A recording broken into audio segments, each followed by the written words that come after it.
അപ്പൊ ഇന്ന് നമ്മ ലഞ്ച് കഴിക്കാൻ പോണെയാണ്. ഇന്ന് നമ്മുടെ 3 അതിഥികൾ കൂടി ഉണ്ട്. എവിടെ കഴിക്കാൻ പോണെന്നുള്ള പ്ലാൻ സസ്പെൻസ് ആണ്. ഹലോ, ഇത് മാത്രം പറയാൻ അങ്ങനെ ഞങ്ങൾ നമ്മുടെ ലൊക്കേഷൻ എത്തിയിട്ടുണ്ട്. ഇവിടെയാണ് നമ്മ കഴിക്കാൻ പോകുന്നത്. നമ്മുടെ ഹോട്ട്സ്പോട്ടിന്റെ തന്നെ അറേബ്യൻ നൈറ്റ്സ് എന്ന് പറഞ്ഞൊരു സ്പേസ് ഉണ്ട് അങ്ങോട്ടേക്ക്. അപ്പൊ ഈ സ്പേസിൽ കയറുമ്പോൾ തന്നെ അവിടെ ഫുള്ള് മറ്റേ നമ്മുടെ മജ്ലിസ് സെറ്റപ്പ് ഒക്കെയാണ്. ഒരു 7 ക്യാബിൻസ് ഉണ്ട് അതിനകത്ത്. പിന്നെ എല്ലാ കസ്റ്റമേഴ്സും പ്രൈവസി കൊടുത്തിട്ട് ഒരു മജ്ലിസ് സെറ്റപ്പിലാണ് ഇവിടെ ഫുള്ള് സെറ്റ് ചെയ്തേക്കുന്നത്. സ്പേസ് കിട്ടി നമുക്ക് എല്ലാവർക്കും കൂടി ഒരുമിച്ചിരിക്കാൻ പറ്റിയ വലിയൊരു ഡൈനിങ്. ഷാഹി മന്തി ഒരു ഫുള്ള് ചിക്കൻ, അതിന്റെ തന്നെ ഒരു ക്വാർട്ടർ ഹാഫ് ബീഫ്, പിന്നെ ഒരു ഫ്രൈഡ് റൈസ്.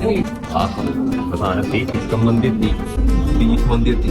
ഡിവൈൻ ബ്രോ പറഞ്ഞ മിക്സ്ഡ് ഫ്രൈഡ് റൈസ് ആണുള്ളത്. അങ്ങനെ കയ്യൊക്കെ മടക്കി യുദ്ധത്തിന് പോകാൻ പോലാണ് ഈ ഒരു പ്രോസസ് ആണല്ലേ. ഞാൻ റൈസ് മറ്റേ മിക്സ് ചെയ്ത് സെറ്റാക്കി